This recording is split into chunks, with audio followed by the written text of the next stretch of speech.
Good morning.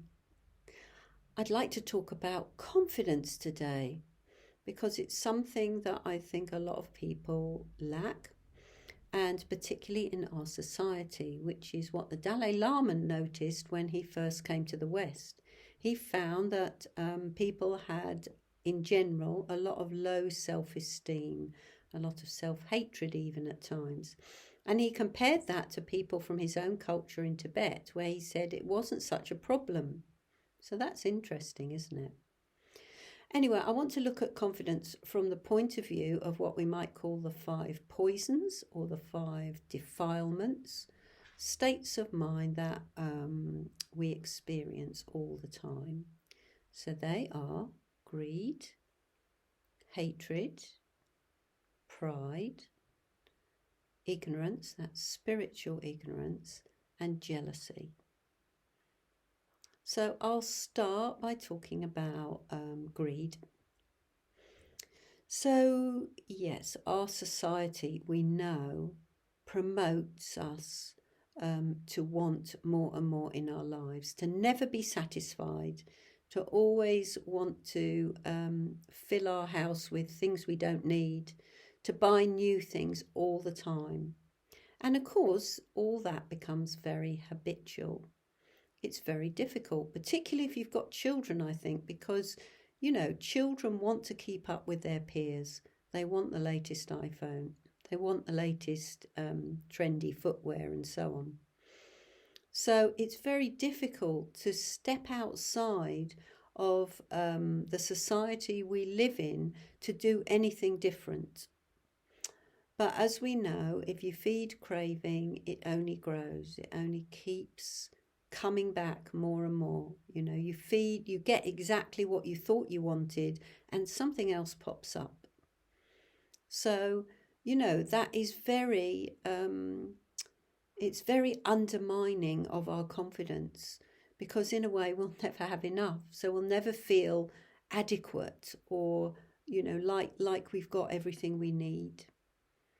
And so, the antidote to that really is to cultivate some simplicity, to cultivate a sense of satisfaction, to be comfortable with what we've got.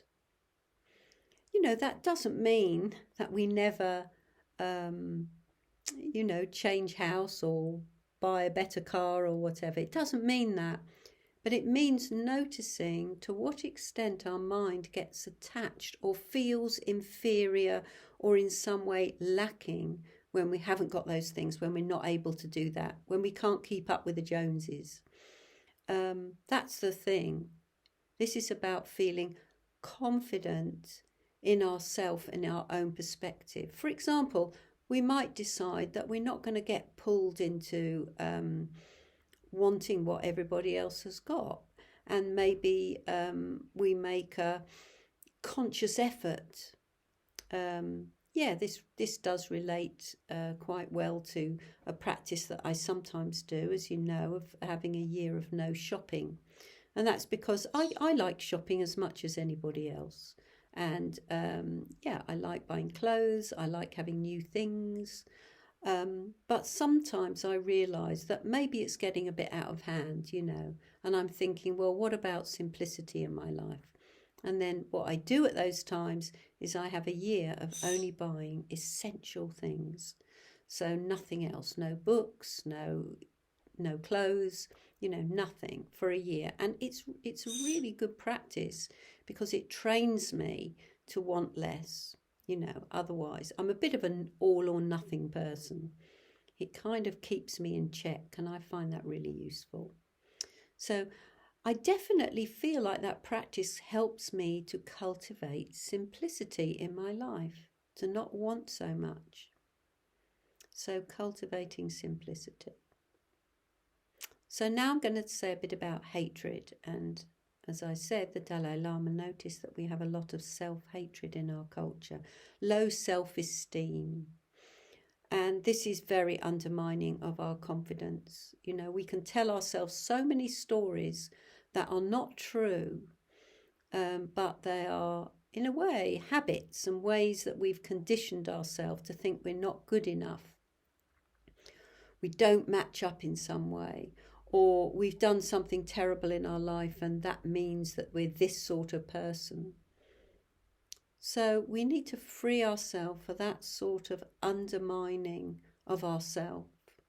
And primarily, certainly within Triratna, we do that with the Metabhavna. And also through friendships with other people, learning that actually other people have got a lot of the same feelings, a lot of the self-doubt that we have got. And when we find how universal it is, that can give us confidence. Actually, we're not the worst person in the world. We're not dreadful because we have these feelings. Actually, they're very universal. So practicing Metabhavna, this is the practice of loving kindness, and particularly we learn to love ourselves.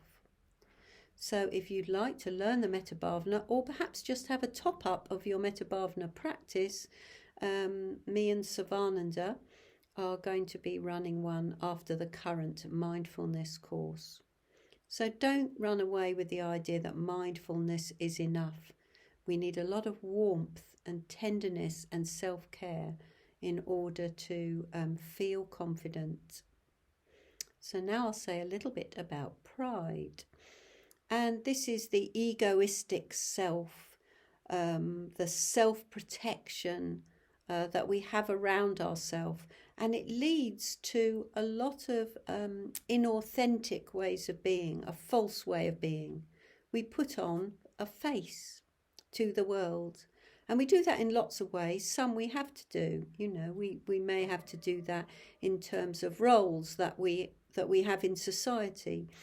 But in a way, we're wanting to always be able to be an authentic self, so that we don't have to put on those faces. We compare ourselves to others, and we're always wanting to know if we're better or worse. Pride is a very human quality. Wanting to be good enough, fear of not being good enough, and therefore hiding ourselves behind a self-protection. And for me, I think a very good antidote to pride is humility. Not a popular word, but in a way we need to learn humility.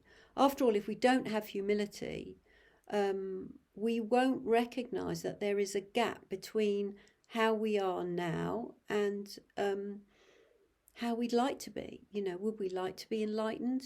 Would we like to be kinder, more compassionate?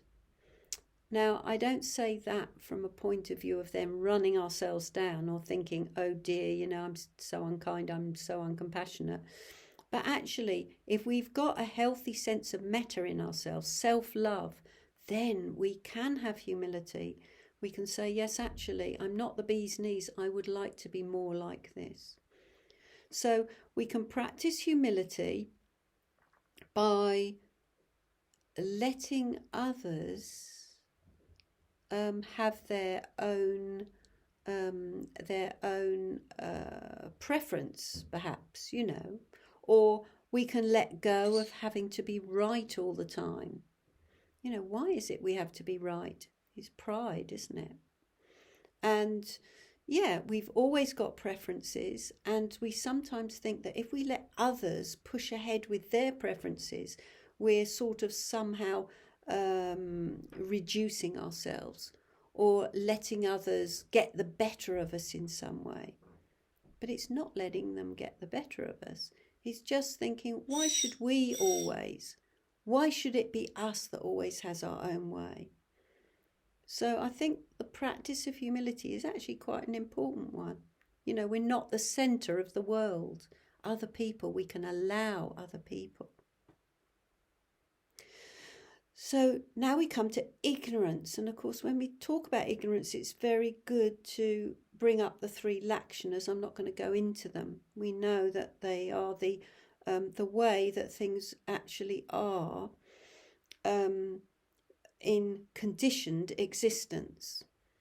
So everything that is conditioned is marked by unsatisfactoriness, by impermanence, and by not having any nugget of self, not having any kernel that's essentially us. We haven't got a self really, but we believe there is. Anyway, that's the basis of ignorance. It's not seeing clearly, not seeing how things actually are. So that ignorance means that we see things as permanent, at least, although we understand that everything isn't really permanent. We see the changes in the changes right now from winter to spring, from spring to summer, and so on. But do we see ourselves as impermanent? Do we really know that our life has a limit? Well, emotionally, no.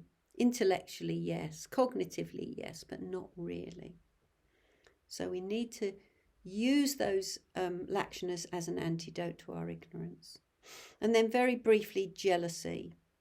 And this can be ideas about fairness, an inability to be glad in others, to really rejoice in them. It's like we're in competition all the time, and we don't need to be in competition.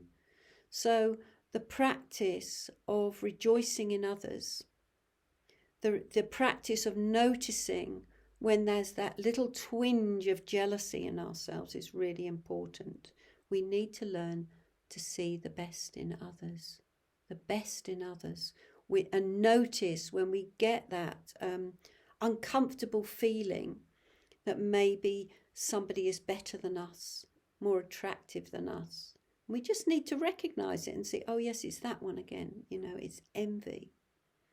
So, it's like I'm at this particular time in my life. I have to be careful that I'm not envious of youth. Yes, I was young once. This is not my time of youth. And I can rejoice in the beauty and the energy of youth. And that's a very lovely thing when we're able to do that. So that's all I've got for today.